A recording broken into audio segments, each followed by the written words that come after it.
Je suis Dominique Kunku, je vous reçois sur R7 avec un grand événement.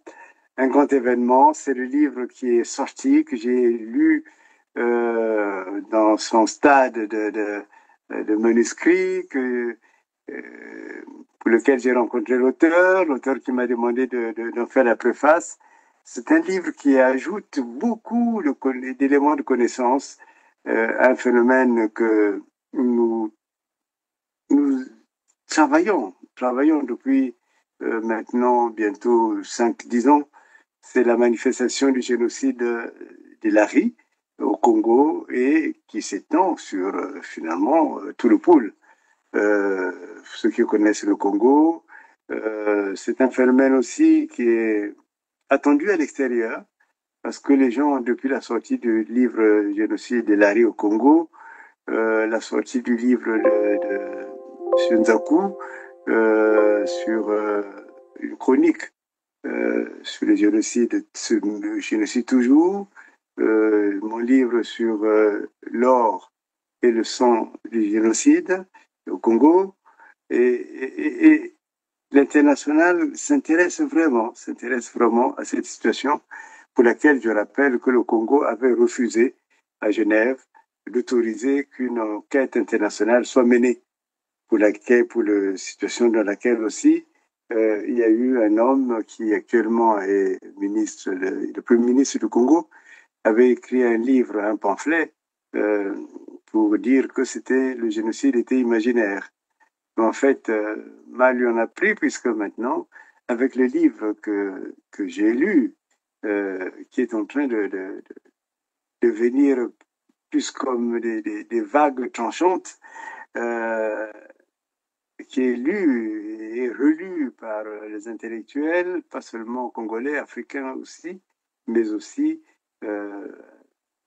juristes internationaux, commencent à s'intéresser vraiment sur ce phénomène avec le livre que je vous annonce qui s'appelle Enfer du pôle, le génocide. Et aujourd'hui, nous avons l'honneur de recevoir son auteur, qui va sans doute se présenter devant vous. Et nous allons lui poser pour vous des questions, surtout qui nous indique son livre, quel est l'intérêt de son livre, qui nous parle aussi de ce qui l'a poussé à l'écrire, mais au-delà de ça, quelles sont les stratégies derrière, parce qu'on sent bien que ce n'est pas un livre neutre, c'est un livre à la fois très documenté, mais c'est aussi un livre qui a envie de transmettre des vérités et peut-être aussi des actions qui peuvent être politiques, juridiques, ainsi de suite. Voilà. Je reçois pour vous M. Bimangou Prosper. Bonjour, M. Bimangou. Bonjour, Maître Concours Dominique. Comment allez-vous? Très, très bien, en tout cas, monsieur. Vous n'êtes pas fatigué? Non, pas du tout par la fatigué. présentation du livre?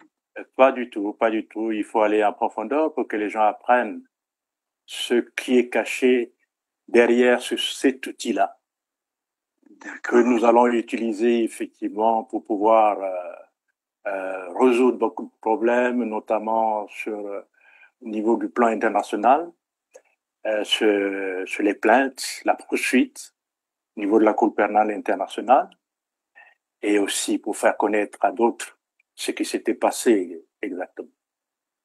Oui, on ne félicite jamais assez le courage d'une édition, l'Harmattan. Oui, oui. Je me rappelle quand le livre Le génocide de la rue au Congo était sorti, avait reçu des appels, des menaces, ainsi de suite. Et bon, évidemment, c'est des menaces sans effet. Mais c'est vraiment, il faudrait que ce soit l'occasion pour dire aux éditions L'Harmattan, courage et d'abord félicitations. Vous avez été bien reçu chez l'Harmattan? Très bien reçu en tout cas. Et j'étais même très étonné quand ils m'ont annoncé de leur envoyer beaucoup de coordonnées parce qu'ils devaient faire la promotion du livre. J'ai dit, tiens, une maison d'édition faire ma promotion. Il dit, bon, c'est une très bonne chose. Et j'ai collaboré parfaitement avec eux et ça a été fait. En tout cas, sachez que votre livre, on en parle beaucoup. Oui. Mais maintenant, nous avons l'avantage, et les téléspectateurs ont l'avantage de vous avoir en face d'eux. Exact, c'est ça, oui. Parlez-nous de votre livre. Pourquoi? Vous en êtes arrivé? Pourquoi ce titre? Pourquoi? Enfin, on se pose beaucoup de questions. Euh, Qu'est-ce qui vous a conduit à l'écriture de ce livre? Vous savez, Maître Nkunku, ces événements-là ont commencé il y a très longtemps au Congo-Brazzaville. Et en dehors un peu des livres que vous avez eu à publier, les gens n'en parlent pas suffisamment et à profondeur. Je comprends, c'est par manque certainement d'éléments, c'est par peur, parce que durant les enquêtes que j'ai menées pour avoir les éléments dont j'ai publié à travers ces livres, il y a eu des réticences. Beaucoup ont eu peur et qui ne veulent pas parler. C'est que ce que nous avons ici à travers le livre n'est que peut-être le 1/100e de ce qu'on doit avoir.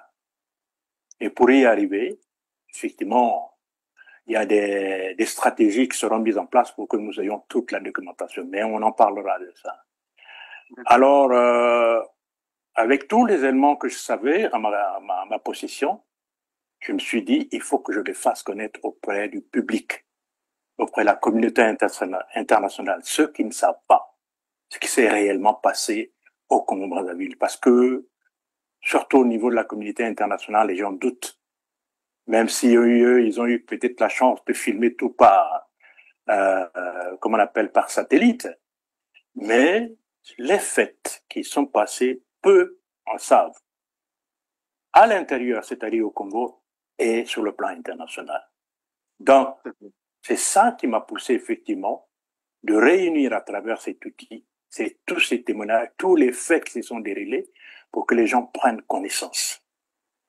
Que les gens prennent connaissance et qu'ils puissent effectivement nous épauler dans ce grand travail que nous on est en train de faire pour faire connaître la vérité. Donc voilà un peu grosso modo. C'est parfait. Alors, j'ai lu, j'ai pu dans l'échange avec vous. En vous écoutant aussi, vous avez fait une belle émission avec Monsieur Christian Perrin, que Oui, je salue ici. oui. C'est un grand professionnel. Euh, j'ai appris que le secrétaire général actuel des Nations Unies est au courant, est au fait de toute cette situation. Oui, exactement. Il est au courant parce qu'il était le haut commissariat, il était le secrétaire général du haut commissariat des Nations Unies pour les réfugiés à l'époque, Oui, pendant que cette affaire était à la une. Il a eu effectivement rencontré le président Denis Sassou Nguesso à New York dans un hôtel où ils en ont parlé longuement et qu'ils mettent fin à cela. oui, Qu'ils mettent fin à cela pour que effectivement la paix revienne. Puisqu'il gérait les réfugiés, il savait ce qui se passait. Il était au oui. courant de tout ce qui s'est passé au niveau du camp de Kimaza. Hein. D'accord. Voilà, il était au courant, donc il fallait qu'il en parle pour qu'il mette fin. Mais est-ce que le président l'avait écouté? Est-ce qu'il a appliqué pour l'intervention? Donc c'est ça un peu. Mais la Voilà. rencontre a eu lieu au Alors, sommet. Monsieur Lumango, est-ce que vous pensez que il a oublié Vous savez, tout dépend de la personne. D'accord, S'il est positif ou négatif, s'il agit sincèrement ou pas. Parce que derrière ses pensées, derrière sa tête, on ne sait pas qu'est-ce qu'il a dans sa tête. d'accord. Il agit en conséquence. Est-ce qu'il va accepter dignement pour le faire ou il ne va pas l'accepter? Vous voyez? Donc tout dépend de sa sincérité. Est-ce que vous avez envisagé dans vos projets, est-ce que vous avez dit à votre éditeur de lui envoyer un exemplaire au moins? Je ne l'ai pas dit, mais je sais que ça ne manquera pas au niveau de Brazzaville. Parce qu'il y a, il y a, Oui, il y a la représentation de l'Armand, la librairie L'Armatan à Brazzaville. Et oui, généralement, les politiciens, quand ils entendent un ouvrage comme ça qui sort, ils sont prêts pour prendre acte et savoir, les faire parvenir au président Denis Sassou Nguesso pour qu'il lise et qu'il se oui, serait notamment bien. Parce que oui. lui, quand il donnait les ordres, est-ce que c'était dans ce sens où ces officiers l'ont exécuté ou pas? Parce qu'il y a des gens aussi qui agissaient peut-être sur un règlement de compte ou etc., etc. Donc, qu'ils apprennent aussi connaissance de ces livres, c'est une bonne chose. Et Oui, qu'ils c'est très fassent bien. Ouais. Et est-ce que vous avez demandé à l'Armatan à Paris d'envoyer au secrétaire général des Nations Unies Et non, en fait, ça, c'est à moi de le faire. D'accord, c'est à vous C'est de à le moi de faire. le faire. Oui, oui, oui. Et j'ai déjà commencé ici, hein, au Oui, niveau du Canada, j'ai notamment informé la GRC, qui est en fait le service, comment on appelle, le service de protection de tous les immigrants, quoi. C'est oui, comme un peu la police secrète en France ou au Congo-Brazzaville, comme un peu la CIA ou les FBI. Donc, je les ai tenus. Puis, il y a eu d'abord une rencontre au préalable avec eux, où nous d'accord, avons parlé de ces faits, mais ça remonte, d'accord, je pense, déjà de plus d'un an. Je voulais pas leur remettre les écrits. d'accord, Et j'ai tenu d'abord à le publier et ensuite les mettre à leur disposition. Je me suis rapproché d'eux, on a causé longuement, et ensuite je suis allé aussi au service de l'immigration qui reçoit les réfugiés ici. J'ai donné un exemplaire avant de terminer à la Chambre des communes des députés, donc le Parlement canadien, à qui j'ai remis un d'accord, Deputy Act. Et donc, je ferai la même chose pour le Congrès américain. D'abord, pour le Congrès américain, il y a les Congolais qui sont sur place, qui ont pris acte de l'apparition de ce livre et qui vont travailler avec les politiciens de la place. Ils vont leur d'accord, transmettre effectivement la documentation qu'il faut à travers les sénateurs, etc. Donc, ils d'accord, sont bien organisés. Et je m'arrange aussi à faire parvenir un livre au niveau de la CPI, au niveau d'accord, de l'Union européenne, la Cour de droits de l'homme de l'Union européenne et aussi la Cour de droits de l'homme des Nations unies en Suisse. Donc ça, c'est de ma propre volonté que je veux le faire, quoi. Je vais envoyer. d'accord. Voilà. J'ai appris aussi, mais c'est à vous de me le confirmer, que Oui. vous avez le projet de traduire le livre en anglais et puis de le faire Exactement, traduire en russe, exactement. Oui, en c'est russe pour le faire demandé. parvenir au Ouais, président Poutine. ouais, ouais. Beaucoup l'ont demandé ici. S'ils pouvaient avoir des exemplaires en anglais, ils disent, bon, c'est en cours, on va le traduire pour que tous les anglophones puissent être aussi au courant de tout ce qui s'est passé. Et on fera la même chose aussi en allemand, en russe et aussi en langue portugaise pour que quand D'accord, même, au niveau international, les gens puissent apprendre ce qui s'est d'accord. passé règlement. Exactement. Donc voilà un peu ça.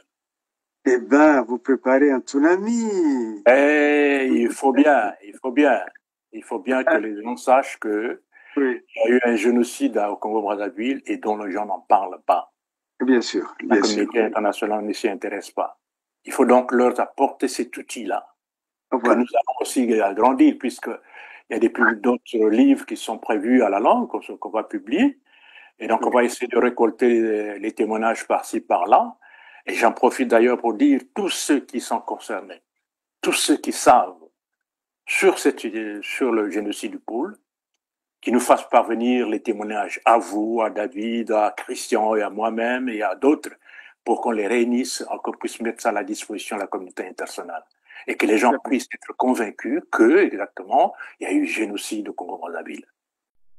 Ana militaire yo wonda garso ni même militaire ta ko sa interroger o moni van jete allo be ana moni van jete van jaba sala kina ki depuis bazali swawate allo ba ka vérité amena allo ba vérité ba kenda ki déjà le temps que je suis en train de discuter avec le militaire chironga chebal to ko kubula pour que quand ça traumatisé quand il temps des avant samo no to kata kubula bal entité on fait ba oncle na militaire ya baba bataruru kumanima tatala kumanima ko kumwini après le militaire okata komponandi bochika ye tranquille azana biso bochika ye tranquille azana nga bochika ye tranquille et puis venez en courant kwa giza kwa kujuka kunchimba atako kunchimba après puna kata kunchimba même pas lumbu tela yo kanisa lingasala yinene alingaboma yuti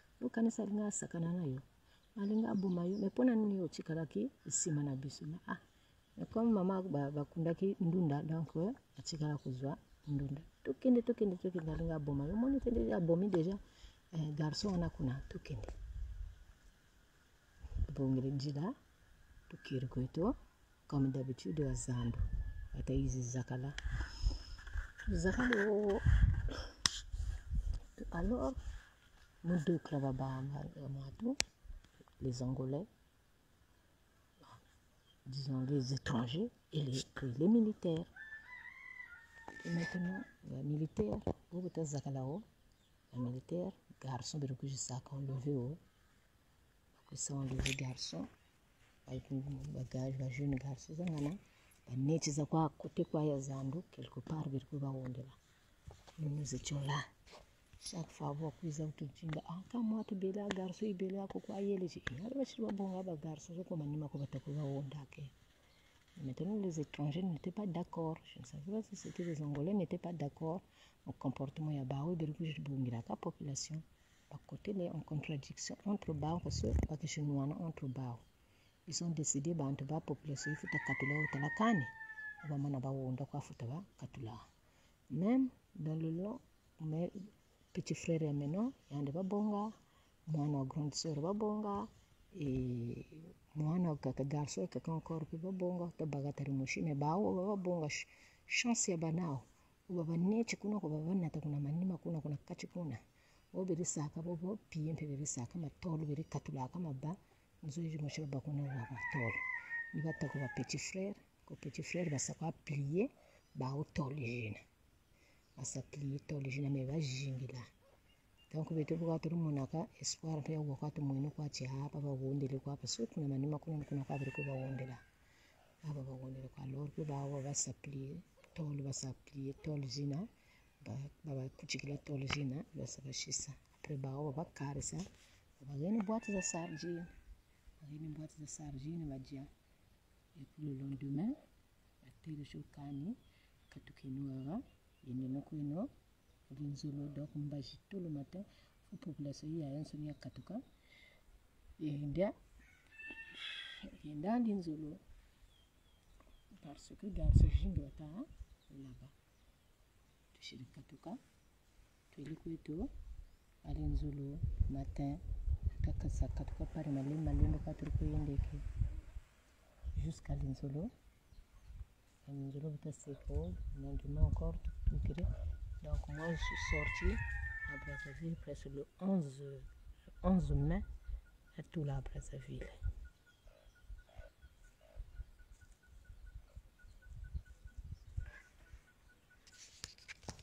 C'est une question.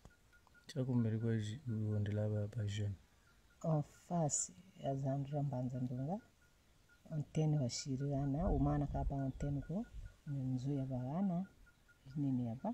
Maintenant derrière cette maison-là, comment on a vu le attaque.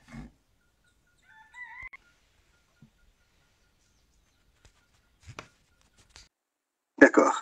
Voilà. Alors, Monsieur Bimangou, vous êtes là, posez-vous bien. Nous allons parler du livre maintenant. Oui, c'est ça. Et le livre, c'est un livre qui est agaçant. Oui. Ça dépend de quel côté on se trouve. Exactement. Certainement, pour ceux qui ont pensé que le génocide était imaginaire, c'est agaçant finalement d'avoir des preuves réelles, des preuves là, comme on dit in situ, qui vont évidemment, moi si se mettent à réécrire, hein, vous savez, les négationnistes, ils sont nombreux, hein, ils peuvent continuer, bon, pas particulièrement de Makosso, mais pas seulement Makosso, de Sassou lui-même, et ainsi de suite, tout le monde s'est mis en rang serré pour que, en fait, on ne puisse jamais parler de ce génocide, mais pourtant il existe. Alors, votre livre a quand même une ambition. Oui. Son ambition, c'est de dire il y a eu génocide ou il y a génocide. Génocide. Déjà sur ce point, est-ce qu'il y a eu ou il y a génocide? Il y a eu génocide. Il y a eu génocide. Maintenant, il n'y a plus de génocide, c'est fini? Comment? Et maintenant, ça s'est calmé? Et écoutez, vous savez, quand ils ont mis en place le plan Moïbara, il y a plusieurs stratégies. Il fallait d'abord passer par la première étape, donc l'extermination des populations sur place. La tombe a été cassée. La porte de cette tombe a été cassée. pour fouiller les caisses qui étaient là-dedans. Il y avait des caisses là-dedans. Les gens croyaient qu'il y avait de l'argent. Il y avait quoi dans les caisses? C'était des raffias, des raffias, Des objets d'art. des objets d'art. Et ça a été emporté? Non, ils ont fini par abandonner. Ils avaient fini par abandonner puisqu'ils n'avaient pas trouvé ce qu'ils cherchaient. C'est le grand frère de notre père. Il est mort pendant la guerre. De suite d'une blessure, il est mort pendant la guerre à Kaungabudjumu. Et il nous a fallu l'exhumer là-bas pour la ramener ici. Et ce village a été détruit pendant la guerre? Ce village a été détruit pendant la guerre. Les quatre maisons qui étaient ici ont été brûlées pendant la guerre. La première était là. La deuxième était là. La troisième derrière cette tombe-là.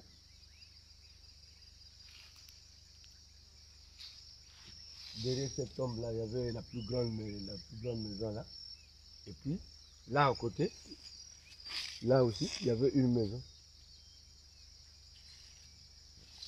Et qui a détruit? Les ex-combattants, les militaires. Ils ont brûlé. Hein? Ils avaient brûlé. Les militaires. Brûlait-il? Il les brûlait parce que ça peut être des refuges des ex-combattants. Et comme eux, ils avaient un bouchon en bas là, un bouchon en bas, donc ils pouvaient d'abord venir se cacher ici pour aller et ensuite descendre pour les attaquer.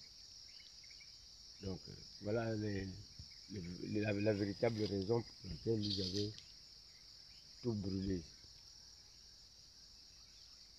Même les maisons qui en bas là aussi c'était habité. Il y avait, je crois, six maisons en bas là.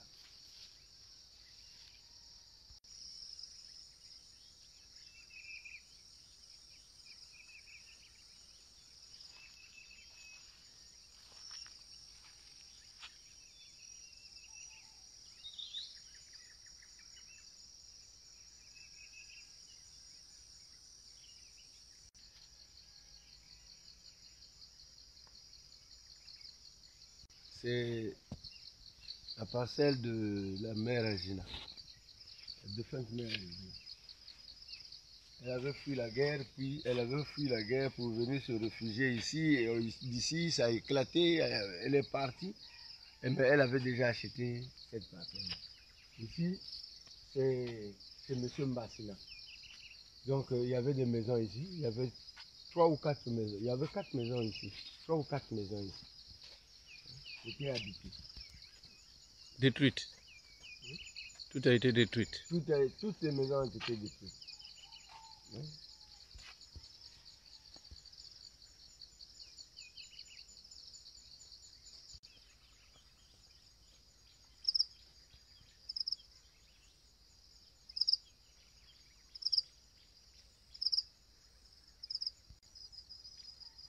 Oui. C'est quoi le plan Mouebara, pardon, avant que vous... Bon, le plan Mouebara, c'est en fait un document, je dirais entre parenthèses meurtrier, Oui. où ils ont mis en place beaucoup de stratégies pour Oui. pouvoir effectivement arriver à leur plan d'extermination, en mettant en place des ressources Oui. humaines, ressources matérielles et ressources financières. D'accord. Et durant l'exécution, ils se sont permis effectivement de faire une évaluation pour savoir exactement si les objectifs fixés étaient atteints ou pas. Fixé par qui?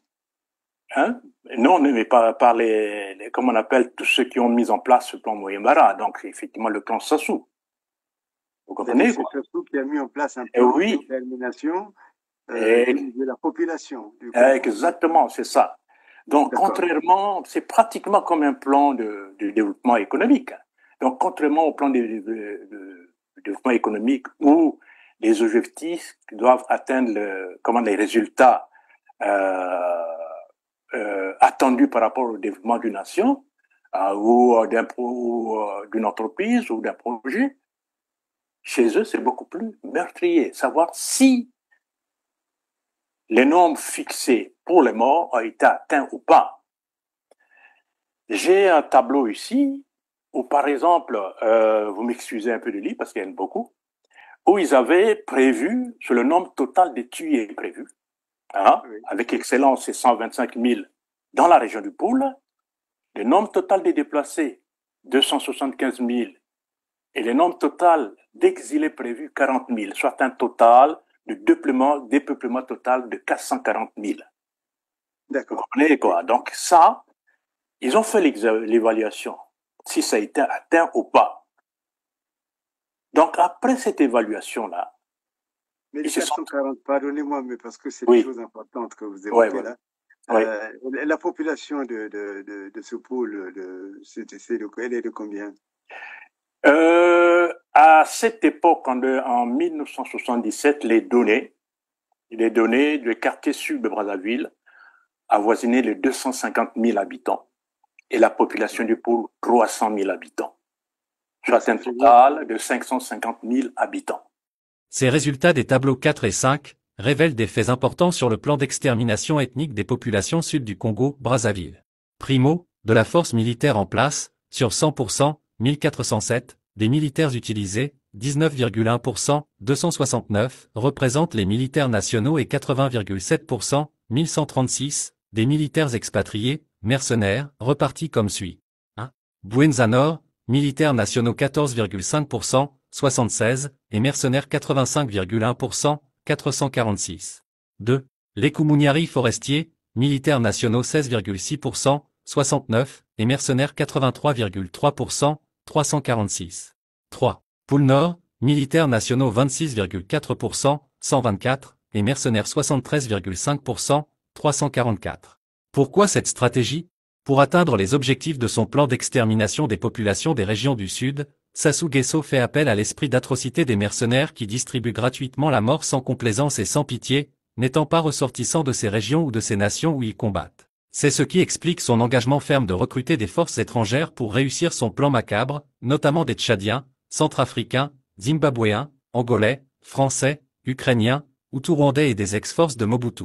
Secondo, selon les budgets alloués pour ces missions, les dépenses pour la région de Buenzanor 35,4%, 123 milliards, dépassent largement en grandeur celles des régions de la Lékoumunyari forestier 32,6%, 0,35 milliards, et du pôle Nord 31,9%, 1,012 milliards. Ce qui sous-entend, selon la planification du plan Mouebara, les opérations militaires seraient plus atroces dans les régions de la Buenzanor suivies de l'Ekoumou forestier et ensuite le pôle Nord. Malheureusement, c'est dans le pôle Nord que les faits sont plus accablants et destructifs dans le temps et en nombre de dépeuplement. Cela détermine son plan machiavélique génocidaire d'extermination des populations du pôle et de la disparition de la région du pôle. Nota bene, les données du pôle Nord renferment les statistiques des quartiers sud de Brazzaville et ceux de la région du pôle. La population totale, dépeuplement total, prend en compte l'estimation de la population des quartiers sud de Brazzaville avant la guerre 1997, 250 000 habitants, ajoutée à celle de la région du pôle, 300 000 habitants. Soit 550 000 habitants. Le nombre de déplacés au pôle, 531 558 habitants, est le résultat de la différence entre le dépeuplement total, 550 000 habitants, et le nombre de tués, 18 442 personnes. Important, ici est de signaler que, ces données diffèrent d'une publication à une autre. Les statistiques d'estimation des morts durant ces tragiques événements de 1998 à 1999 varient de 25 000 morts à plus pour les autres publications. Des enquêtes plus vastes nous permettraient d'avoir des données exactes. Et il voulait en éliminer 400 et quelques mille. Il voulait en éliminer prévu 125 000. 125, pardon. Voilà. Et les déplacer donc de la région du pôle vers d'autres régions, 275 000. Oui. Et le nombre d'exilés prévus qui partiraient à l'étranger, les 40 000. Soit un total dans l'ensemble du dépeuplement total de 440 000. Vous voyez comment ça se représente en pourcentage. Donc, en nombre de tués, c'était 28,4%. En nombre de déplacés, 62,5%. Et en nombre d'exilés prévus, 9%. Ça, c'est un total de 100%. D'accord. Donc, après cette évaluation qui a été faite, ils ont trouvé que les objectifs n'ont pas été atteints. Ces objectifs ont été compromis. Vous voyez? Et ils ont changé de stratégie. Au lieu de tuer comme ils le faisaient par les militaires, par des affrontements, ils ont changé de stratégie. Plus secrète et en douceur. Des empoisonnements, des exécutions encore sommaires. Et ils se sont penchés aussi vers l'étranger. Et vous verrez effectivement qu'il y a beaucoup d'exilés, notamment les Kombongila qui ont été décédés, les qui ont été tués, qui ont été empoisonnés, les Mbiti, Dinanité, Lamayon qui sont partis, etc., etc. Ils sont nombreux. Vous voyez donc, c'était un plan élargi et un plan non seulement prévu pour à l'intérieur du Congo, mais aussi à l'extérieur. Donc, c'est ça le plan Moebara pour atteindre ces objectifs. Ça soit établi un plan qu'il appelle Moebara. C'est qui Moebara? C'est exactement, c'est quelque chose d'abord qui m'avait touché. Et quand j'ai essayé de me renseigner, on me dit Moebara, c'est sa mère.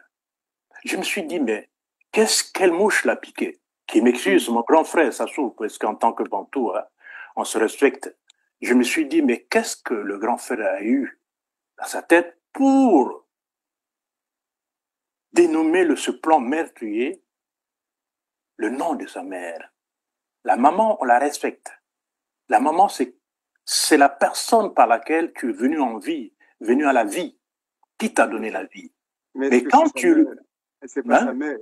C'est pas sa mère de naissance, c'est sa mère adoptive. Et je sais pas exactement, mais apparemment, c'est sa maman. Qu'elle soit adoptive ou pas, c'est sa mère. Vous comprenez, quoi? Oui. Alors, quand vous donnez un tel nom, une telle dénomination à un plan d'extermination criminelle, oui, ça sous-entend quoi? Est-ce que sa maman était criminelle? C'est une façon de remercier sa mère? Je dis non, il y a quelque chose qui ne va pas. D'accord. Vous voyez quoi? Alors, je me suis dit un plan aussi criminel que ça. Dénommer le nom de la maman, ça ne marche pas. Ça ne tient pas de quoi. Alors, donc, ce plan Moebara, c'est ça qui mettait en place les objectifs d'extermination.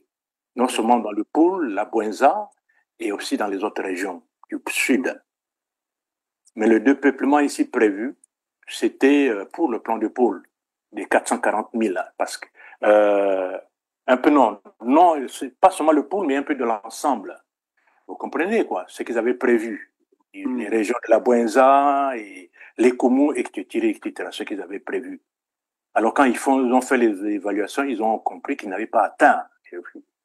Puisque quand on voit le côté financier prévu pour cette opération, en grand nombre, au niveau de la Bouenza, c'était la partie la plus, comme on appelle, la partie la plus importante, suivie de la Lékoumou. Et au niveau du Poul, c'était moins que ça. Mais curieusement, c'est au Poul où il y a eu beaucoup plus d'extermination. Vous comprenez, quoi? Oui. Alors donc, après cette évaluation, il fallait maintenant changer de stratégie pour pouvoir effectivement continuer à faire les exterminations, pour pouvoir tuer les gens, soit au niveau de la diaspora, soit à l'intérieur aussi. Ils ont changé de stratégie, puisqu'il n'y avait plus des affrontements. Vous comprenez, quoi? C'est-à-dire que, si je comprends bien, il y a eu des affrontements. Enfin, il y a eu... c'est la guerre qui s'est passée au fond. Oui, ils ont tué, et puis après, ils ont arrêté, et c'est ce que vous appelez l'évaluation, c'est ça? Oui, ils se sont retrouvés, je pense, c'était à Pointe-Noire, hein, pour faire l'évaluation, ils ont signé des accords de paix. Mais après, effectivement, il fallait continuer à faire comment on appelle, continuer à faire la guerre, quoi. À trouver des solutions pour pouvoir exterminer, plutôt atteindre leur objectif.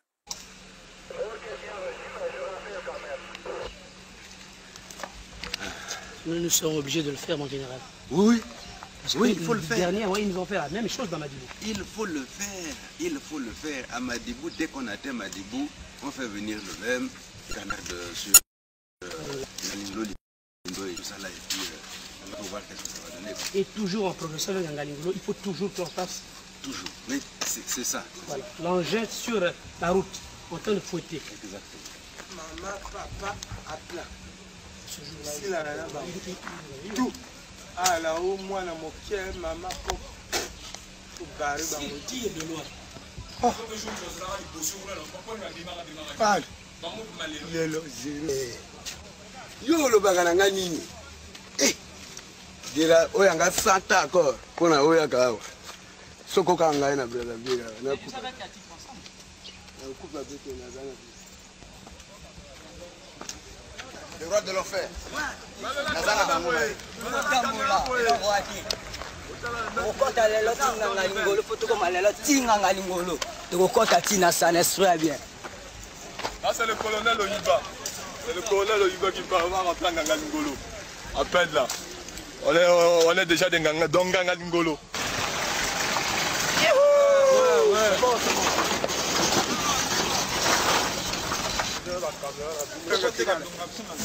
C'est un bangaza dans mon petit gars.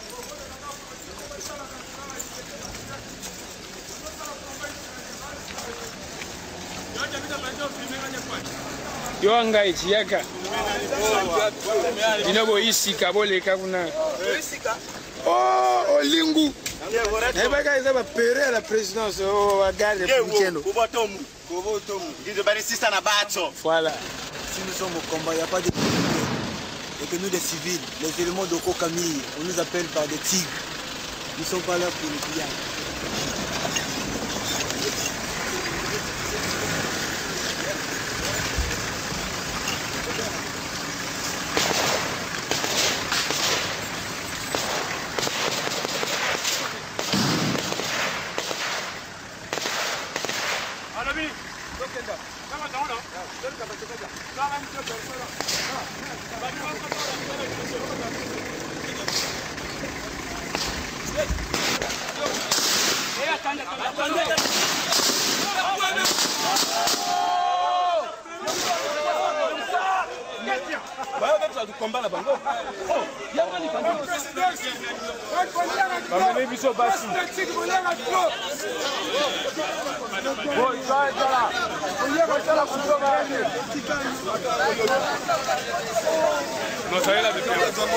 Bon, ça là. Dozo ça la bouille. Oh, boya boya quelqu'un on vient solo. Les tigres. Dozo kota boy, ton nettoyer boy. Ton sali boy. Ton nettoyer boy. Bozo mona. Là. Un village disparu de Ngangakobo. Ici, il y avait 4 maisons rasées par les militaires. Ngangakobo. C'est là où c'est arrivé.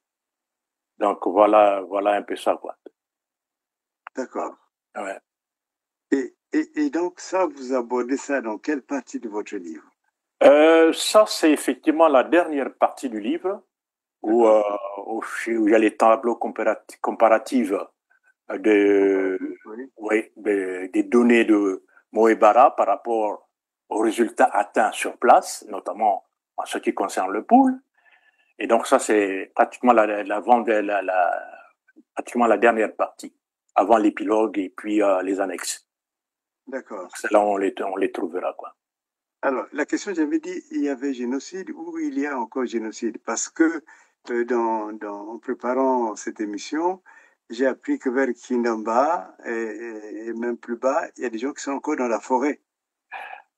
Vous savez, jusqu'à présent, la paix n'est pas encore revenue dans le pôle. Si on parle de paix, c'est entre parenthèses. Mais s'il y a présence encore des militaires dans le pôle, oui. À quoi bon? Cela signifie tout simplement que les exterminations continuent à se faire, même clandestinement, si c'est pas à la une. Mais papa, comme moi, tout tukiri, ku dwelen tukiri, ko ne tende laka.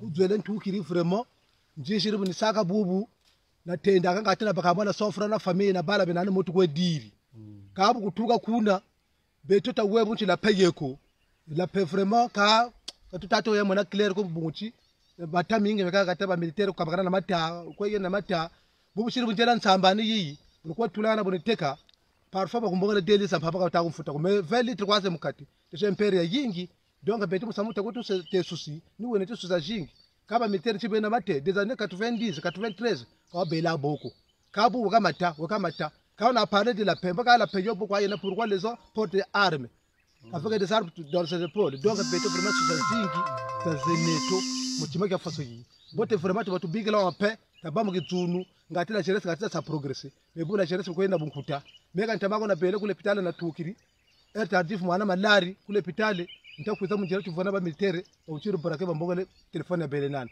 baona buta meka nakitasa chima ko vraiment charge chingi bo muvutu baka 10000 usati mena musumba telefone mpashi untako sebu vraiment mpashi vraiment bukuteka nsambako bobakwitulana bafuta kana yogana kabe fusuba atesumba babanwana mamingi meka mingi mampamba boka bubu karibu kitala kichiringi ntukiri nkatukiri a desert njele kuna nkeri ngati na baka kabuta mazonza problème donc vraiment mpasa jingi ambo gana tukiri combien de kilomètres gana buta 22 km kuna ntukiri ansamba 22 km momo combien de litres zena 20 litres zemu mbo litre mo chukwa tekila 200 tu dois 4000 22 km à l'heure 22 km 2 heures katukiri ya Boni botele kwe ba mfumuza nchi. Kako ba mfumuza nchi vraiment beto kitundu tadinga batala musamu wa bana wa babakala baba port arme ji vraiment lu yalo go lu baga me lu yalo kala lwingi ekulu beto buteru mona to leto lu yalo bana la police kwa sa contrôler mais bantu beka ba bingi desordre ka yingi mata beto kule pole vraiment pas sa shingi la police la gendarmerie yo sa maîtriser gata kabu tudo beka ba bingi bo surtout baba batakwebe ko malondo ko vraiment bo batavulu ko sabusa vraiment ko tula kanwa diamba mu bakaka tafutu za ko chi population yina donc no malafu pa mo bagene pe dom sami kala gira ko point ko bantu no malafu donc sami vraiment chiari donc beto vraiment chiari chingi ko ina bunkuta chibakao kyangebeni kisariri butekela ko kika bunkuta katoko tu avuka violence kataka subambu chitukani mo violence atoko ke bongila atondo mamingi. D'accord. Parce que nous n'avons pas encore les témoignages, nous ne savons pas encore ce qui se passe. D'accord. Vous comprenez quoi? Il y a des gens qui sont là, mais c'est à la longue qu'on saura exactement ce qui s'est passé de telle période à telle autre, jusqu'à maintenant. Ok. Déjà Voilà. donc à l'intérieur, il y a encore des militaires qui sont là, comprenez quoi. Et puis il y a encore des femmes violées, il y a encore tout cela. Et vous vous intéressez particulièrement dans la dimension d'extranéité. À l'extérieur du Congo, là aussi, il y a une chasse aux gens du poule. Pas seulement le poule, mais tous les opposants politiques, y compris que ce soit des nordistes, que ce soit, puisque ceux de Luando, par exemple, les gens de Yombi sont poursuivis, ils sont nombreux. Ici à l'extérieur. D'accord. Ils sont dans la diaspora. Et il y en a ceux de la Bouenza, il y en a ceux du Poul, il y en a ceux aussi des autres régions. D'accord. Qui se manifestent à travers les réseaux sociaux pour décrire effectivement ce qui se passe. D'accord. Et, suivant leur plan de Mopara, il était question aussi qu'on puisse les intimider. Nous savons qu'il y a eu beaucoup de morts, déjà. Et je suis en train de les inventorier. Et je pense lors du la deuxième édition ou le deuxième bouquin, nous parlerons d'eux. Eh bien, on se prépare à ça. On se prépare à ça, qu'on le veuille ou pas. Il faut qu'on sache exactement ce qui s'est passé durant ces événements. Il faut qu'on sache quels objectifs ont été atteints pour le plan Mouébara. D'accord. Ça, c'est très important. Pour le moment, on n'a pas encore toutes les données, surtout à l'intérieur. J'ai dit que ce que nous avons ici comme témoignage ne peut représenter peut-être le 1/100 de ce qui doit exister. Vous savez, quand tu as eu effectivement les rapatriements, il y a beaucoup de réfugiés qui sont rentrés sans signer les attestations de bonne foi. qui ne s'étaient pas même présentés au ACR. Je prendrai l'exemple de ceux qui sont passés par Kazangulu au départ. C'est les services de la DGM qui ont rempli les conditions, qui sont allés signer les documents auprès de l'ambassade, le consulat de l'ambassade du Congo à Kinshasa. Et le ACR ne sait pas ce nombre. Et donc, ceux-là, parmi ceux-là, il y a beaucoup qui ont été exécutés, puisqu'il n'y a pas de traces. Puisqu'il n'y a pas de traces, oui, ils sont partis. Vous comprenez? Donc, sur les 50 000 qu'il y avait qui sont rentrés, beaucoup ont été tués, beaucoup existent, mais qui n'ont pas encore parlé. Nous n'avons pas encore des témoignages. Sans compter les familles entières qui ont disparu et qui ne peuvent témoigner. Mais c'est en faisant un travail en long et en large, en profondeur, à long terme bien sûr, que nous saurons exactement ce qui s'est passé, que nous aurons une idée exacte des nombres de tués, des nombres de morts durant cette période-là. Il faudrait sans doute que nous puissions créer un centre de recherche sur le génocide de Lari, le génocide du Poul, en fait, pour mieux oui, exactement, parce qu'ici, on parle du génocide du Poul, on parle du Poul, effectivement. Je suis parfaitement d'accord avec vous pour que le moment opportun, que nous puissions mettre en place un tel centre de recherche. Un tel centre de recherche. Et donc, de l'extérieur comme de l'intérieur, que les gens s'attellent à pouvoir effectivement récolter les données et puis nous les faire parvenir par des voies et moyens pour que nous puissions mettre ça à la disposition de tout le monde. Que les gens sachent exactement quoi. Alors, stricto sensu, moi je me suis intéressé à ce que j'appelle le génocide de Lari. Oui. Ça posait le problème du génocide. Mais de lato sensu, vous avez parlé quand même au niveau international, particulièrement ce qui se passait comment on appelle ça, au camp, le camp que vous dirigez, vous en avez eu la responsabilité. Je vous laisse parler pour que vous nous disiez un peu comment ça se passait, ce camp, et quelles sont les attaques que vous aviez. Oui, écoutez, c'était un camp, effectivement, qui avait reçu la majorité des déplacés, de ceux qui avaient traversé du côté de la RDC.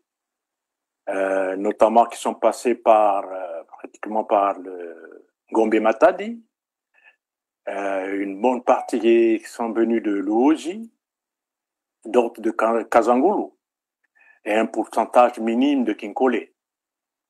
Et donc, tout cela a été géré. On trouvait qu'effectivement, il y avait aussi des nordistes, il y avait aussi des gens de la Bouenza, il y avait aussi nous autres, là, les gens du Poul, tous confinés, qui étaient à exil. D'accord. Et moi, effectivement, au départ, j'avais en charge le secrétariat au développement. Donc, chargé de la mise en place des structures de développement pour améliorer les conditions de vie des réfugiés. D'accord. Vous comprenez? C'est-à-dire que les gens puissent quand même être à l'aise avant, effectivement, de devenir à long terme, effectivement, le président du camp. Alors, c'était un camp qui était bien censé, qui renfermait beaucoup des intellectuels.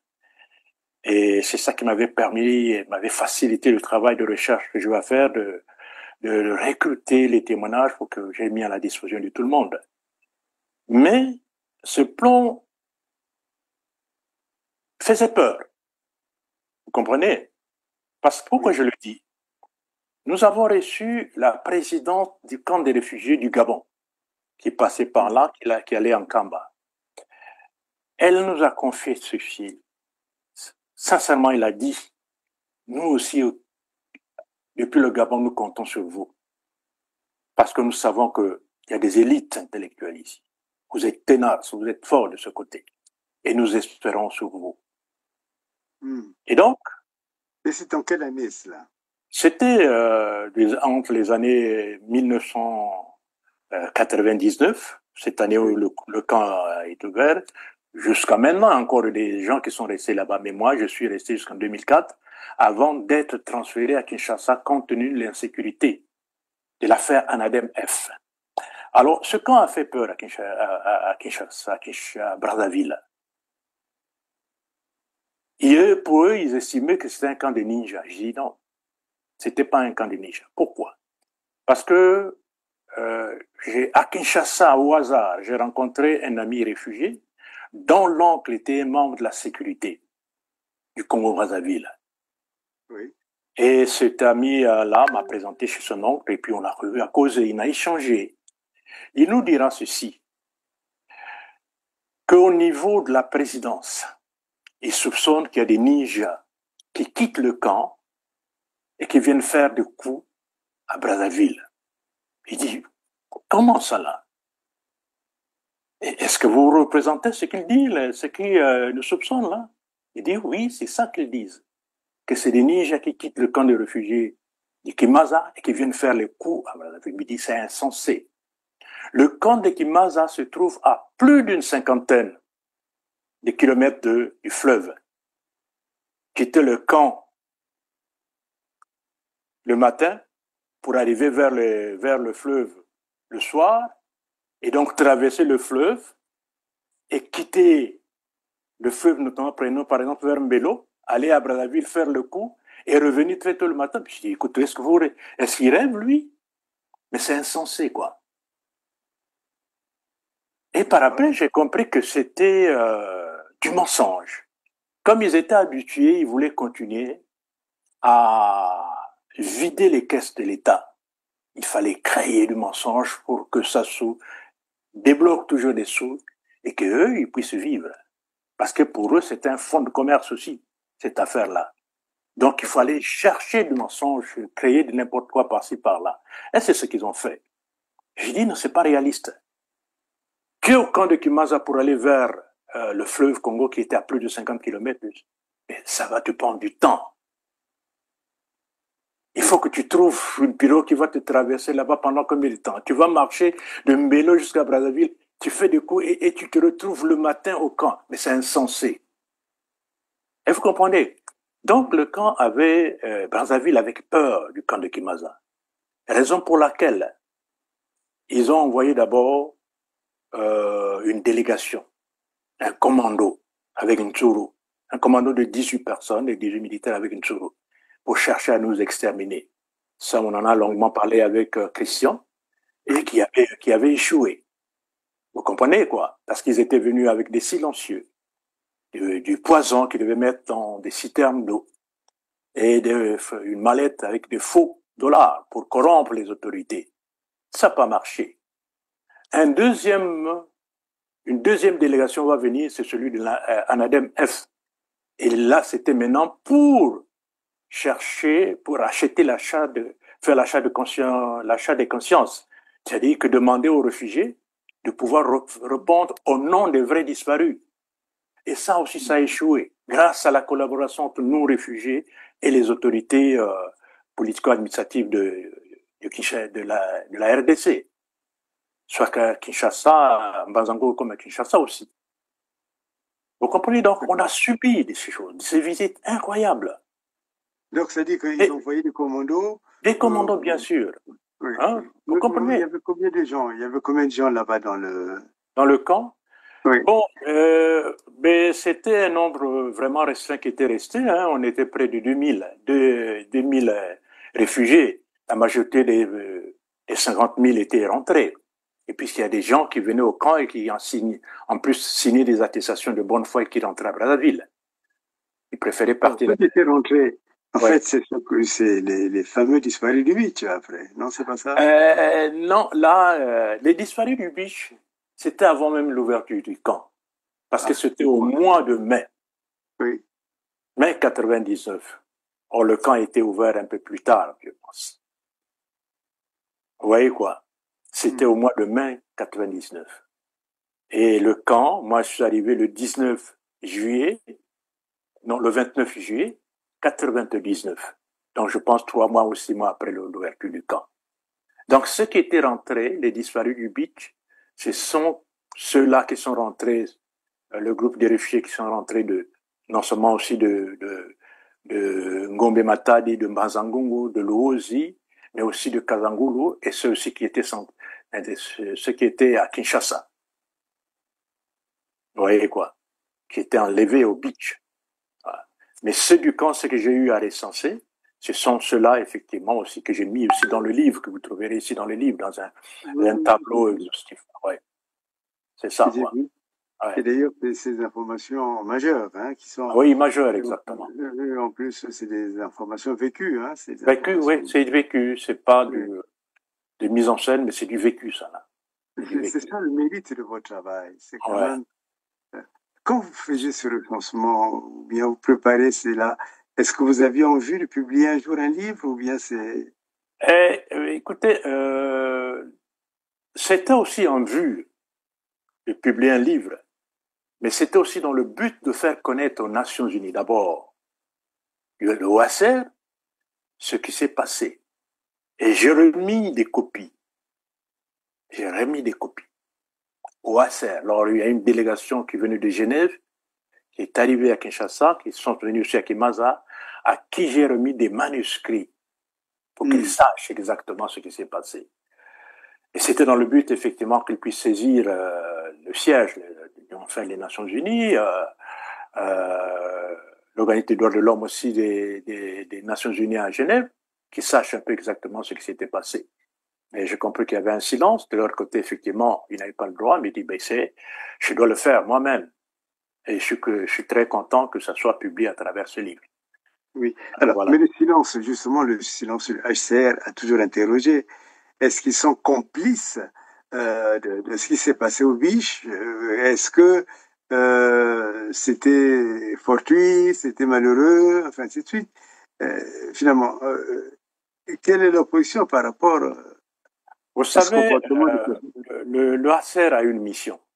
Oui. C'est la gestion des réfugiés dans les pays d'exil.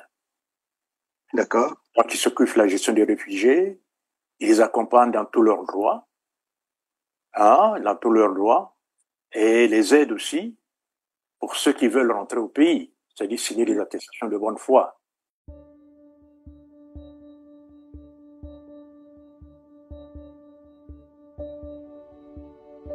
When the crisis raised, all my dreams has been destroyed. Yo nunca pensé salir de mi país, nunca. Ile yote ilituogopesha sana, mpaka hivi tulikimbia mikono wazi. I always had hope. For 70 years, we at the UN Refugee Agency have made it our mission to protect those who must flee for their lives.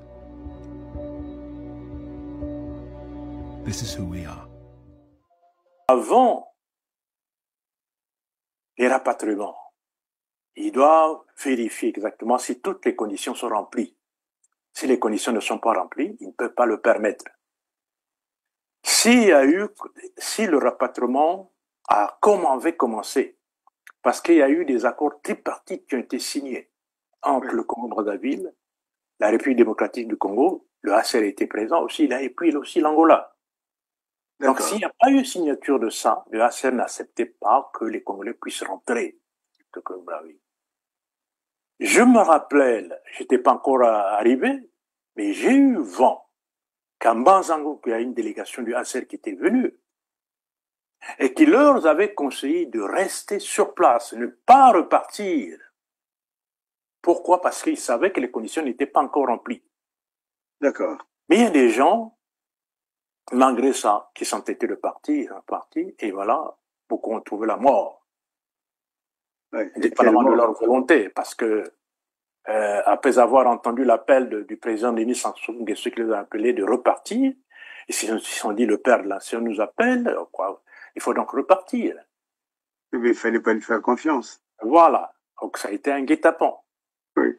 Alors, non, la mais question... justement, ce que vous dites est très important du point de vue du droit. Si ces trois États sont des États témoins, pourquoi est-ce qu'on les a jamais attelés en justice quand il y a eu l'histoire des disparus du Beach? Je pense que... Y compris d'ailleurs le HCR, hein, y compris le HCR. Oui, exactement, par rapport à, effectivement, le procès de Brazzaville, le procès de Brazzaville.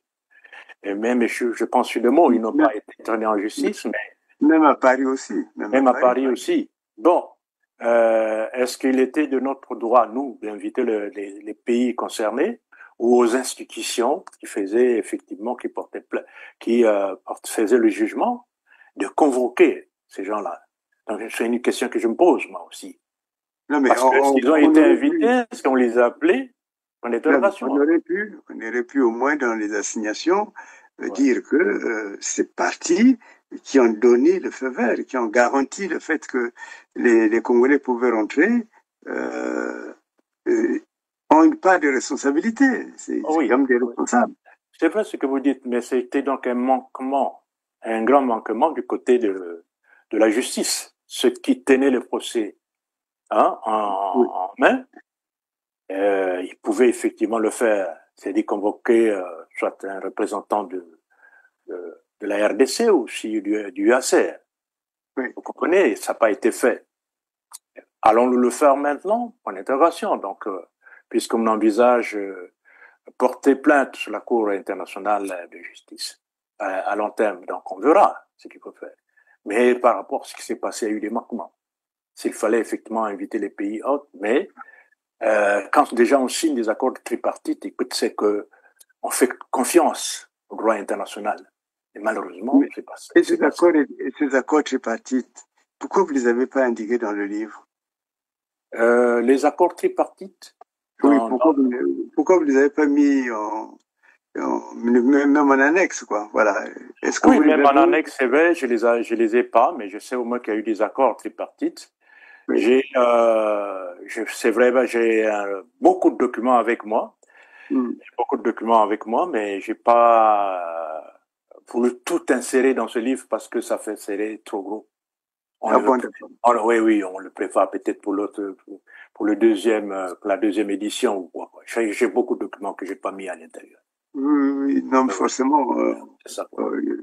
Je pense que les éditions là. Voilà, je sais que ça, je dois l'avoir. Ces accords. Ça, c'est quand même un accord de base. Hein. C'est comme un accord de base. Je dois l'avoir, oui, l'accord de base, oui, je dois l'avoir. Et c'est un accord qui donne la sécurité. Parce que dans cette affaire, les Nations Unies n'ont jamais été inquiétées. Non, bien sûr, exactement. On les a toujours épargnés. C'est pas forcément avoir un esprit belligérant, ce n'est pas cela, mais c'est pour la manifestation de la vérité, il faut quand même savoir, est-ce qu'ils se sont fait avoir par Sassou tous, y compris l'ACR, ou bien ils ont été surpris par les manœuvres. Et pourquoi il n'y a pas eu de réaction? Vous voyez, on s'attendait à ce qu'ils disent, mais Monsieur Sassou, ce que vous faites n'est pas en conformité avec les accords que nous avons signés. Oui, mais en fait, c'est déjà quand le secrétaire général des Nations Unies actuel, qui était le secrétaire général du Haut Commissariat des Nations Unies pour les réfugiés, a eu à le dire.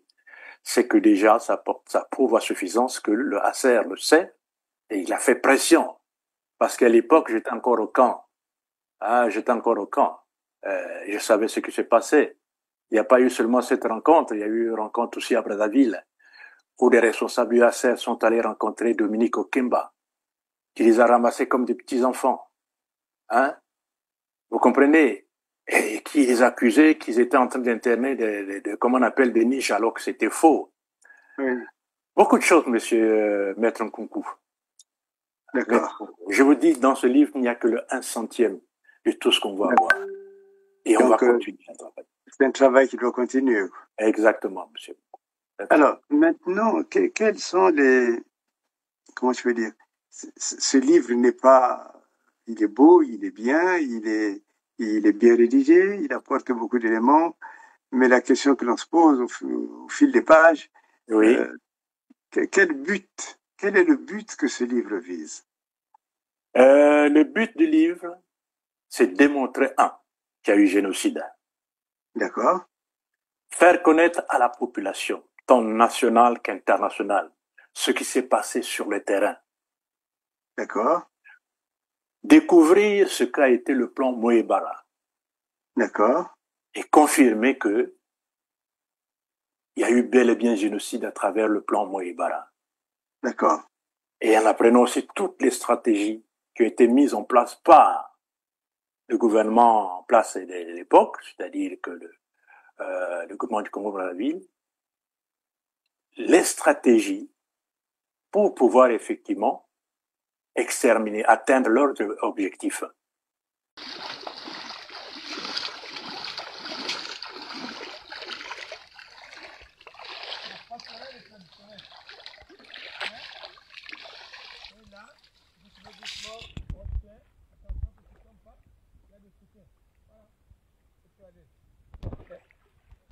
Vas-y, vas-y. Voilà. Ruisseau, ce beau ruisseau. Très clair d'abord. Hein? On a envie de se laver. Et quand tu fais, voilà, comme cette fille-là traverse, hein? Elle a son soutien, elle passe, elle est à l'aise. Hein? Elle ne veut pas t'utiliser parce qu'il y a un support qui le retient. Voilà. Hein? C'est la même chose. Et celle-là, elle traverse aisément. Et si c'était un... Voilà.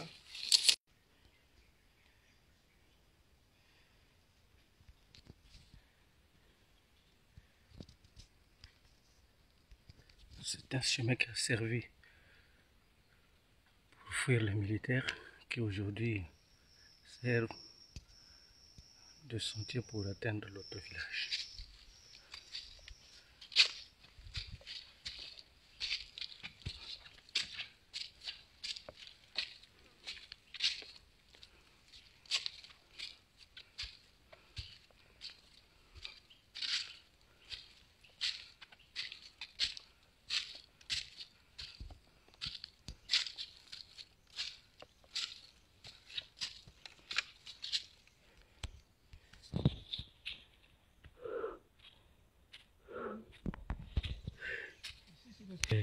La guerre. Ah oui, ben, pour vivre heureux, vivons cachés, on était obligé. Oui, mais ça aussi, mais, enfin, je sais que c'était habité bien avant que tout cela se passe. Oui. Mais oui, c'était un refuge pour nous. C'est un refuge. Bon, c'est vrai que quand ça tournait, on écoutait, mais au moins, en tout cas, il n'y avait pas d'apparition militaire ici. Vous vous cachez. Ah, on se cachait. Même si c'est caché, oui, mais aériennement, c'est vrai que nous étions vus. Mais au moins, il y avait une sécurité de pouvoir se cacher ici. Il n'y avait pas assez de menaces. D'accord, d'accord. Il y avait des villages ici. Un village vraiment énorme. Ah là là. On a planté, on a élevé des moutons, en tout cas des moutons sur des moutons, c'était ici. Hein? Oui. Après, comme les bovins. C'était beau.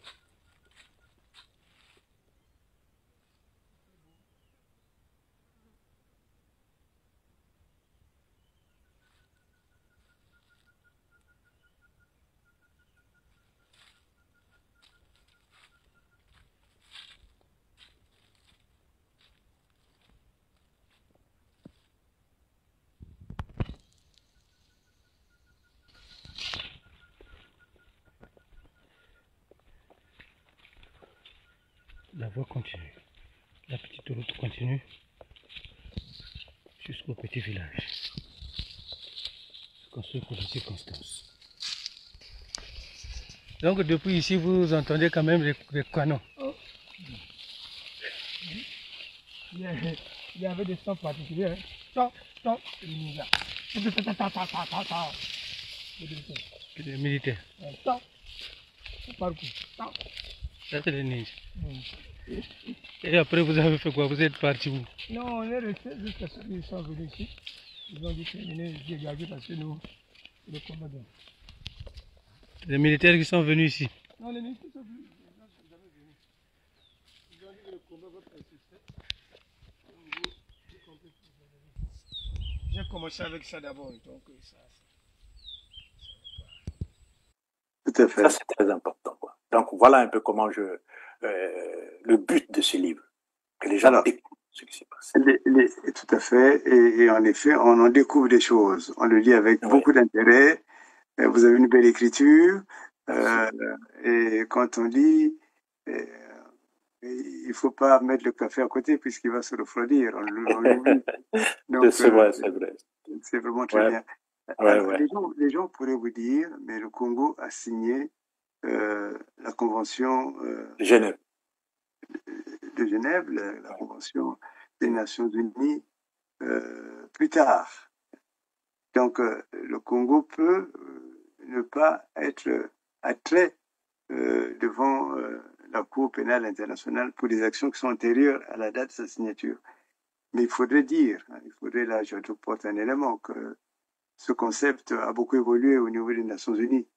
Oui. Il y a eu des rapports qui font que même, par exemple, ce qui s'est passé en Namibie, par l'Allemagne, alors que c'était déjà passé depuis longtemps, est prise en compte actuellement. C'est-à-dire que c'est pour dire que la situation du génocide, elle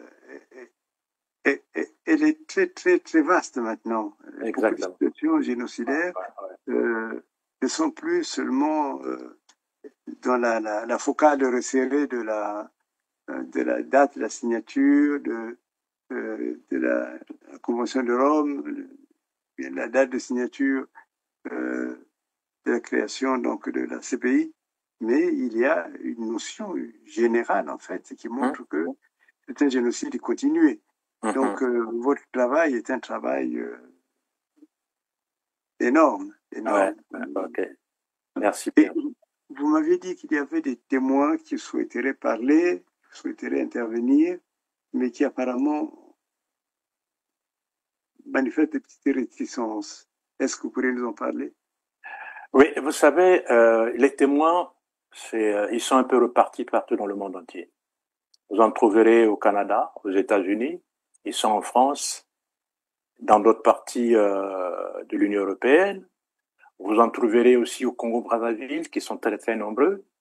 Il y en a à Kinshasa. Et les atteindre n'est pas facile. De un, ceux du Congo-Brazzaville, nous ne pouvons pas encore les appeler et joindre. Pourquoi? Parce que ils ont peur.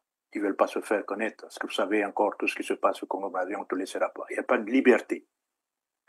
À Kinshasa, mêmement, nous ne voulons pas encore les joindre parce qu'une fois Brazzaville apprenait qu'il y a des témoins de là, ils feront des voies et moyens, ils vont traverser pour chercher à les exterminer. C'est clair. Ceux d'Europe, ils sont là avec vous. Je ne les ai pas encore tous contactés. Mais ceux qui sont au Canada, aux États-Unis, j'ai contacté certains, malgré que il y a ceux qui sont déjà partis de l'autre côté, qui sont morts, qui nous ont quittés, des témoins importants, ceux qui sont même dans les premiers témoignages du livre. Il y a 2 qui sont morts, un à Vangome Matadi et un ici au Canada. Donc ceux que j'ai pu joindre, ils sont d'accord. Mais le problème c'est quoi? C'est un problème de temps. Vous savez, il y a ceux qui travaillent de jour et de nuit, le jour ou la nuit. Et par rapport aussi au décalage horaire qu'il y a entre le Canada et l'Europe, ça joue beaucoup le décalage. Ça joue beaucoup et les gens n'arrivent pas à se libérer et puis se joindre à nous. Il faut qu'on s'accorde sur ça parce que je vais prendre un exemple. Il y a déjà des témoins qui étaient prêts à parler, qui sont par exemple aux États-Unis, mais depuis un certain temps, je n'arrive pas à les joindre. Et quand je vérifie quelque part, il dit mais ils sont au boulot. Ils sont en plein boulot, parfois de jour et de nuit. Vous savez, travailler en Europe par rapport au Canada, c'est 2 mondes différents. Les méthodes de travail ne sont pas les mêmes. Ici, tu vas au boulot, tu reviens à la maison, tu t'enfermes travailler, tu repars au boulot, tu n'as même pas parfois de contact. Donc c'est difficile. Et moi, je me suis dit que je connaissais tellement trop de choses là-dessus, il fallait que je consacre du temps aussi à mettre en place tout ce que je suis en train de faire, par exemple la rédaction du livre. Tout à fait. Rassembler tous les membres et aussi des documents, des plans de développement du pôle qui sont déjà ficelés. Il y a des grands macro-projets que j'ai eu à réaliser depuis 2019, qu'on est en train de performer pour que, effectivement, ça soit viable pour le développement de notre région. Alors donc, il y a beaucoup de choses. Alors, c'est pas facile pour nous joindre. il faut que j'arrive aussi à les convaincre, repartent avec eux, qu'on sache exactement à quel moment ils seront disponibles pour que, avec vous, nous puissions voir, faire une vidéo, une vidéoconférence pour qu'ils puissent avoir l'occasion aussi de s'exprimer. Ils sont parfaitement d'accord. D'accord.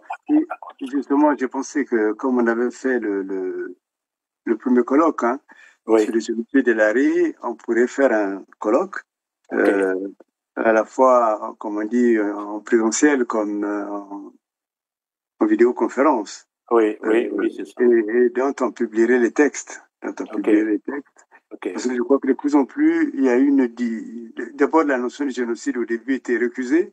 Je me rappelle quand je l'ai mise en place, même si j'en ai fait la démonstration qu'il y a eu vraiment des génocides. Tout le monde critiquait, tout le monde, c'était un peu, on voyait quoi, mais maintenant c'est une notion qui est devenue même, qui est entrée dans le combat, et c'est tant mieux.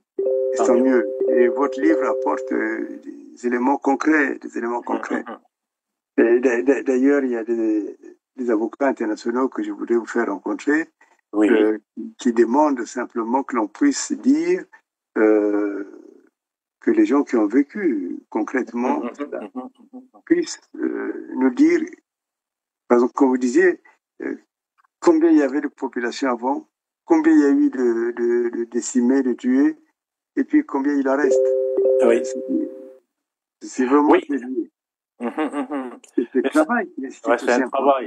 C'est un travail important qui est colossal, mais pour avoir, comme je t'ai dit, le chiffre exact, il faut encore un recensement exhaustif de la population actuelle au Congo-Brazzaville, avoir une idée totale et générale des personnes qui ont été déracinées.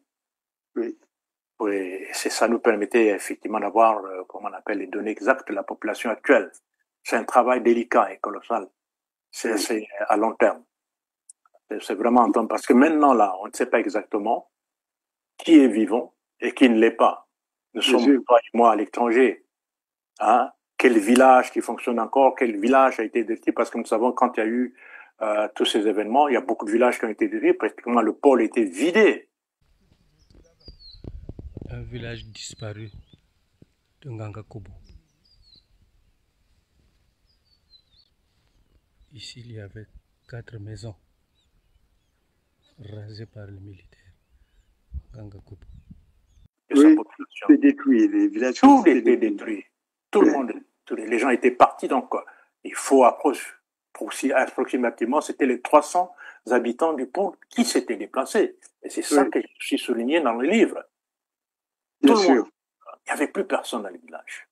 On est donc, c'est ça, il faut encore un travail à long terme et profond pour avoir les données exactes.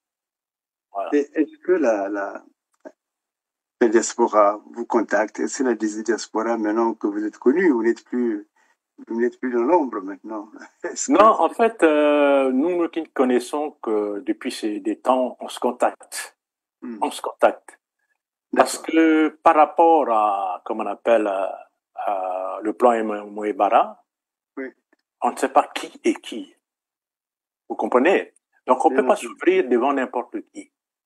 Nous avons vu comment nos amis, nos frères aînés, les Mongwango, comment ils ont été tués, les Mbi qui sont partis, tout ça. Et on s'est dit qu'il fallait être prudent. On ne peut pas s'ouvrir devant n'importe qui. Bien sûr. En fait, on ne peut pas s'ouvrir devant n'importe qui. On est sur nos gardes. On sait ce qu'il faut faire. Du jour et des nuits, nous veillons. Donc, il y a des gens qui m'appellent de Paris. Il y a des gens qui m'appellent d'ici. Ceux qui nous connaissons, qui sont dans la même lutte. Ceux avec lesquels nous collaborons. Pour pouvoir effectivement atteindre nos objectifs, que la lumière, effectivement, vienne apparaître au niveau Congo par rapport à tout ce qui s'est passé. Bien entendu. Voilà. Mais écoutez, alors, en tout cas, je ne sais pas ce qu'il faut vous souhaiter. Est-ce que vous avez peur? Pas du tout. Si j'avais peur, je ne pouvais même pas éditer ce livre. D'accord, vous n'avez pas peur. J'ai pas peur parce qu'il y a encore un grand travail à faire. Il faut que je me déplace, que je reparte encore en Afrique centrale et faire la ronde de tous les pays limitrophes pour savoir quels sont les Congolais qui sont morts pendant cette période-là. Tout à fait. Et ça nous donnera une idée exacte. Et puis qui vit encore. Et qui vit encore. Et qui vivent encore, exactement. Il y a un travail profond et long et titanesque à faire. Il faut aussi qu'on remplisse rassembler les moyens pour le faire. C'est pas facile. Oui, c'est le problème des moyens aussi souvent. Mais la conviction apporte les moyens aussi. Bien sûr. Et est-ce que les personnes étrangères au Congo sont intéressées par cette cause? Je ne peux pas te dire parce que je suis pas tellement trop en connaissance, en contact avec ceux qui sont. Vous parlez des gens à l'intérieur du pays ou à l'extérieur du pays? À l'extérieur. À l'extérieur, si, ils sont beaucoup intéressés. Notamment, je sais qu'il y a beaucoup de Sénégalais en ce moment précis qui sont en train de l'acheter, qui l'ont commandé. Il y a aussi déjà ici des Canadiens qui demandent la version anglaise que nous préparons. Et ceux qui sont en France sont en train de faire du travail au niveau professionnel pour que les gens qui sont aussi là-bas après prennent connaissance de tout ce qui s'est passé. D'accord. Voilà. Mais est-ce que par exemple les compagnies comme les compagnies pétrolières? Oui, Elf Congo par exemple. Pétrolière comme Elf Congo, ou plutôt c'est Elf Agip Recherche actuellement, je ne sais pas où. Il y a Agip, il y a Agip, je crois qu'il est en changer de nom. Il y a Total, ainsi de suite. C'est quand même Elf Congo. Oui, mais effectivement. Par rapport au soutien qu'ils apportent au gouvernement de Sassou. Non, ça c'est effectivement ça c'est important ce que vous dites et on y pensera. C'est-à-dire que leur envoyer un exemplaire pour qu'ils sachent exactement ce qu'ils ont fait, les dégâts qu'ils ont apportés. Oui. Et je pense peut-être aussi au ministère des Affaires étrangères française. Oui, d'accord. Pour qu'ils sachent l'implication de la France dans cette affaire. Parce que dans les témoignages, on trouve qu'il y a beaucoup de Français qui ont été tués. Par exemple, le rescapé du Beach, là, il parle. Comment un officier de l'armée française a vomi, qui a dit, quand les détenus demandaient de l'aide pour les libérer, il dit, mais écoutez, vos parents ont tué beaucoup des Français au front. Donc, allez vous faire voir ailleurs. Vous comprenez? Donc, cela signifie que la France est impliquée. D'accord. Qui nous explique ça aussi. Pourquoi? Qu'est-ce qu'ils sont allés faire? C'est ça, le remerciement de l'aide qu'on a apportée à la France. Oui. Hein? Avoir été à la capitale de la France libre, les avoir soutenus pendant la Deuxième Guerre mondiale. Et ça, c'est le remerciement qu'ils donnent au Congo-Brazzaville. Je ne pense pas. Ils sont allés trop loin. Il faut qu'ils nous expliquent. Qu'ils savent un peu la gravité de ça.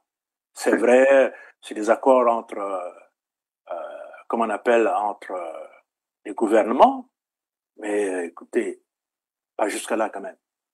Oui. Mais est-ce que, par exemple, un pays comme l'Angola, est-ce que vous allez les interpeller? Raison pour laquelle on va traduire ce livre aussi en portugais. Ah, d'accord. On va le leur envoyer là-bas, qu'ils puissent comprendre ce qui s'est passé au Congo-Brazzaville. D'accord. Oui, donc on s'arrange à ce que toute la communauté internationale soit intéressée, sache ce qui se passe. D'accord. Vous comprenez? C'est ça. Oui. Que ça soit pas du mensonge, si cela, mais une réalité. Voilà. Ce qui s'est passé au Congo-Brazzaville. Nous ne cachons rien. Nous n'avons pas d'ennemis. Mais ce qui s'est passé au Brazzaville, ça souillait un peu notre image. L'image des nations aussi. Des nations autour aussi. Et même l'image des Nations Unies. Bien sûr. Je crois qu'il faut beaucoup interpeller le secrétaire général des Nations Unies.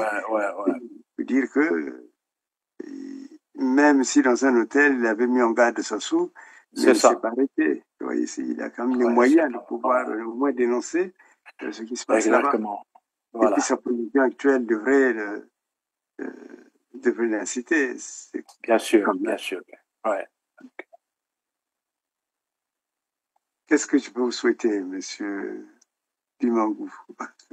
Vous qui avez un si beau nom, monsieur. Merci, merci. Mais écoutez, ça me souhaitait une chance, le courage, les moyens d'achever ma mission à travers la publication de tout ce que je connais comme vérité pour que les gens prennent. Que j'arrive à bout. Donnez-moi ces forces-là aussi. Votre soutien, ça vaut la peine. En tout cas, sachez que nous serons toujours là. Merci bien. Pour vous accompagner pour la publication de ce livre. Merci à toi. Nous serons toujours là. C'est un défi pour nous d'arriver à dire à ceux qui gouvernent le Congo qu'ils sont mauvais et même diaboliques. Alors que le Congo est un beau pays, qu'on peut vivre autrement. Ouais. C'est-à-dire que c'est même étonnant parce que je me rappelle, nous sommes les nés avant de l'indépendance. S'ils pouvaient savoir l'ambiance qui régnait à l'époque, avant l'indépendance ou même au début de l'indépendance, comment on circulait librement. On allait du nord au sud, de l'est à l'ouest, sans être inquiété. L'amour coulait, de partout, comme de l'eau d'une source d'une source des montagnes. C'était beau à vivre. Mais pourquoi sommes-nous arrivés là? Qu'est-ce qui se passe? Ne s'interroge-t-il pas? Qu'est-ce qui se passe? Qu'est-ce qui s'est passé pour qu'on arrive là? Le Congo est tombé de son piédestal, ce qu'il était, ce qu'on attend de nous. Comprenez? Quand un jour je suis allé vers l'université d'Ottawa, il y a des prêtres catholiques qui sont là, et qui le représentant même, je pense, du Vatican, qui m'interpella, me dit, mais d'où viens-tu? Il m'a posé la question, d'où viens-tu, mon fils? Il dit, je viens du Congo-Brazzaville. Il me dit, du Congo-Brazzaville? Il me dit, oui. Il me dit, on ne comprend pas, qu'est-ce qui se passe dans votre pays? Et pourtant, il est prévu que la lumière viendra du Congo. Mais qu'est-ce qui se passe? Écoutez, j'étais étonné d'abord de ce qu'il avait dit, et j'étais dans l'embarras. J'étais clair, je lui ai dit, tout ça c'est politique. C'est à cause de richesse, c'est politique, c'est à cause du pétrole. Et il a remis la tête. Vous comprenez? Donc, il faut qu'on arrive à retrouver notre dignité primordiale. Il faut que les responsables qui sont là puissent comprendre que qu'est-ce qui a fait que le Congo puisse tomber de son piédestal. Et ce que vous dites est d'autant important que je me rappelle quand Senghor, Léopold Sédar Senghor, le président Léopold Sédar Senghor, était admis à l'Académie française. Oui. On discutait justement, on avait discuté sur ce qu'est devenu le Congo. Oui. Il dit, je me rappelle, je le cite de tête, il dit, vous n'imaginez pas la puissance du Congo. Exactement. N'imaginez pas la puissance du Congo. Du Congo vient, comme vous dites, la lumière. La lumière, c'est ça. Voilà. Et peut-être que c'est ça. Au moins ça doit nous motiver. C'est ça. Le combat. Oui. En tout cas, ça confirme ce que c'est Léopold Senghor a dit. Ça confirme ce que le représentant du Vatican a dit là. Oui. Vous comprenez, ça m'a touché. J'ai parlé, je me dis, mais c'est important ça là. Oui. C'est important, donc il faut qu'on y pense. Donc ceux qui sont là au pouvoir, qu'ils le sachent. C'est pas parce que qu'ils quittent le pouvoir. C'est à eux vraiment de réfléchir, dire est-ce qu'on a compris notre mission, mais apparemment non. Qu'on se retire un peu pour donner une nouvelle vie à cette nation. Tout à fait. C'est ça. C'est ça la moralité qui doivent se dire, c'est ça. Oui. La grandeur d'un politicien. Chercher à comprendre que non, quand ils font l'évaluation depuis l'indépendance, là où nous sommes actuellement, il y a un grand fossé. Pourquoi ça? Et qu'il faut qu'ils comprennent ça là. Oui. C'est pas la peine de pouvoir se maintenir par force, comment par des voies et moyens, parce que ça, un jour à l'autre, ils se retrouveront dans la rue. On a vu les Mobutu, on a vu pas mal de gens comme ça qui étaient au pouvoir. aussi longtemps que ça, qui ne voulaient pas partir, qui ont fini par partir comme des... En parenthèse, je dirais, j'étais un peu le mot. Donc, qu'ils prennent conscience de ça. Ils ne sont pas éternels. Personne n'est au pouvoir. Personne n'est chef ou président depuis la naissance. On le devient. Et en harmonie avec la nature, en harmonie avec la population, en harmonie avec le courant, l'environnement. Et quand vous le faites d'une façon draconienne, à quoi bon? Ça ne sert pas. C'est cela qui m'a beaucoup intéressé dans votre livre, parce que la vérité libère. Vous connaissez la vérité, et la vérité vous rendra libre. Exactement. Je crois que des livres comme Le génocide et l'arrêt au Congo, L'or et le génocide, L'or et le sang du génocide, le livre chronique du génocide, je crois que ça donne une conscience qui peut aboutir à une sorte d'ascétisme politique. C'est-à-dire que les gens entrent en politique non pas comme des voleurs, des pirates, mais qu'ils entrent en politique comme vraiment des guerriers de la paix, des guerriers de la liberté, j'ai envie de dire, qu'on devient des témoins de Dieu qui aiment ce peuple, ce peuple du Congo. C'est ça, voilà. Donc c'est... Jusqu'à présent, sincèrement, je suis très embêté parce que quand je lis un peu le plan Mouébara, qui a créé une division, une scission entre les peuples, ça me touche à cœur. J'ai des amis, Mboshi, avec lesquels j'ai fréquenté, qui sont encore là, et que je n'arrive pas à voir à cause des politiciens. Vous vous rendez compte? Mais pour moi, intérieurement, ça reste des amis. La politique, c'est une enveloppe. Personne n'est né politicien. La politique, on devient politique. On le devient. Personne n'est né politique. On est tous des Congolais d'abord. Il faut qu'ils oublient ça, qu'il faut mettre de côté la politique. Alors, vous allez peut-être lancer un appel, un dernier mot par rapport à ce que vous dites, même à vos amis. Oui. Non, effectivement, je lance un vivant appel aux autorités politiques du Congo-Brazzaville qu'ils prennent acte, qu'ils prennent conscience de tout ce qui se passe, tout ce qu'ils ont eu à faire, et de prendre du recul, constatant que rien ne va.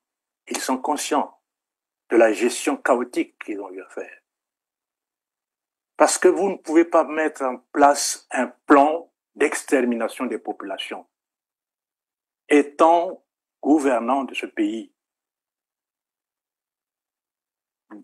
étant ressortissant du peuple congolais, du peuple dont ils sont issus, vous ne pouvez pas le faire.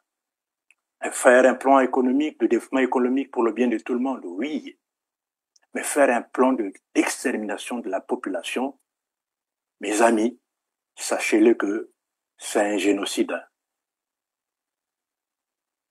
Vous êtes tombés de votre piédestal, rien que pour les intérêts égoïstes. Ça ne paye pas. Merci. Oui, sachez-le que c'est un génocide. Autrement dit, c'est ce qu'on appelle le Lufuku.